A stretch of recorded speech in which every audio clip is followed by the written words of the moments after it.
दोस्तों, क्या आपको कभी बिना हवा के भी ठंड लगने का एहसास हुआ है? या अकेले घर पर रहते हुए कोई फुसफुसाहट सुनाई दी है? अलग अलग संस्कृतियों में इन अजीबोगरीब घटनाओं को अक्सर जिन्न से जोड़ा जाता है, अनदेखे प्राणी जो हमारी दुनिया में हमारे साथ रहते हैं। लेकिन क्या ये रहस्यमय हस्तियां असल में हमारे घरों में रह सकती हैं? आइए इस पुराने सवाल को खोलते हैं, मिथक को हकीकत से अलग करते हैं। हम पुरानी कहानियों, धार्मिक ग्रंथों और हां, यहां तक कि विज्ञान इन मायावी प्राणियों के बारे में क्या कहता है, उस पर भी गौर करेंगे। तैयार हो जाइए दोस्तों, क्योंकि हम जिन्न की दुनिया में सीधे कूदने वाले हैं। जिन्न, जिन्हें पश्चिम में अक्सर जिन्ही कहा जाता है, लोग कथाओं में गहरे तक बैठे हैं। खासकर मध्य पूर्व और एशिया के कुछ हिस्सों में वे एक समानांतर आयाम में मौजूद हैं, जो मानव आंखों के लिए अदृश्य हैं, लेकिन हमारी दुनिया के साथ बातचीत करने में सक्षम है। इस्लामी परंपरा जिन्न को बिना धुएं वाली आग से बने प्राणियों के रूप में वर्णित करती है, जिनके पास इंसानों की तरह ही स्वतंत्र इच्छा शक्ति और अच्छे और बुरे के बीच चयन करने की क्षमता होती है।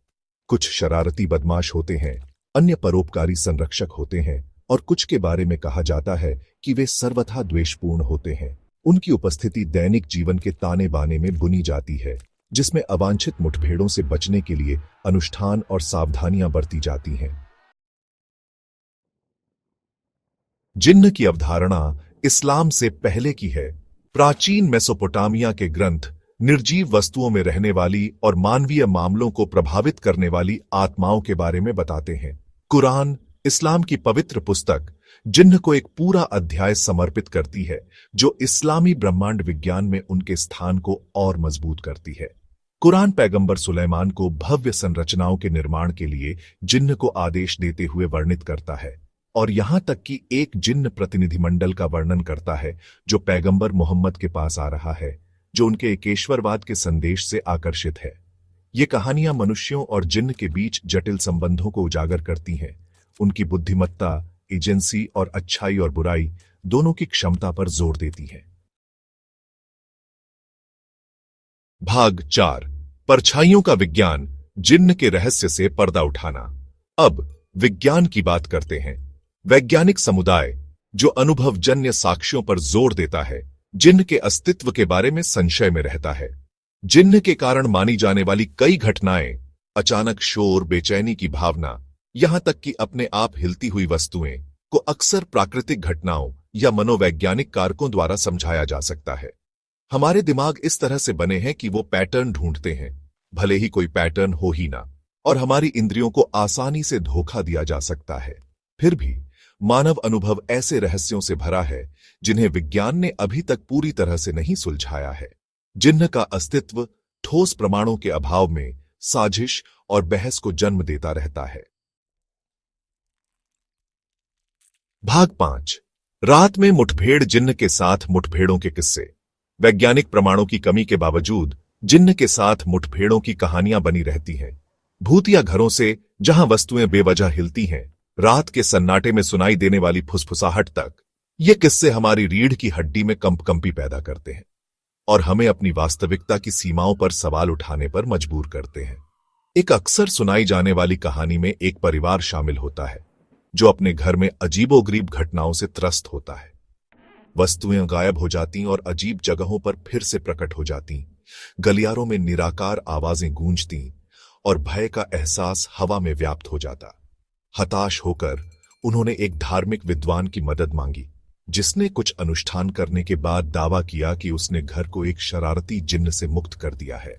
चाहे वास्तविक हो या काल्पनिक, ये कहानियां हमें याद दिलाती हैं कि दुनिया एक विशाल और रहस्यमय जगह है जो अस्पष्टीकृत घटनाओं से भरी है। भाग 6, अज्ञात के साथ सह अस्तित्व।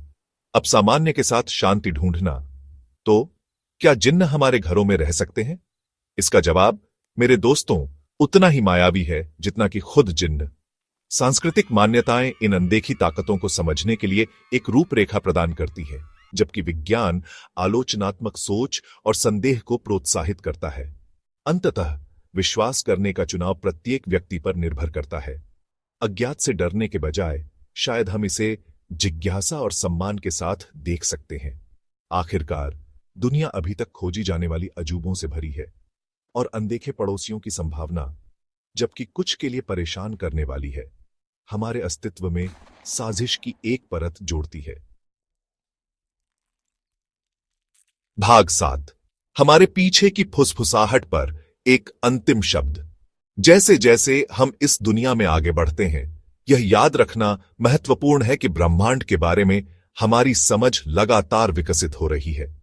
जिसे हम वास्तविकता के रूप में देखते हैं, वह एक बहुत बड़ी तस्वीर का एक छोटा सा हिस्सा है, और देखे और अनदेखे के बीच की रेखा सबसे अच्छी स्थिति में धुंधली हो सकती है।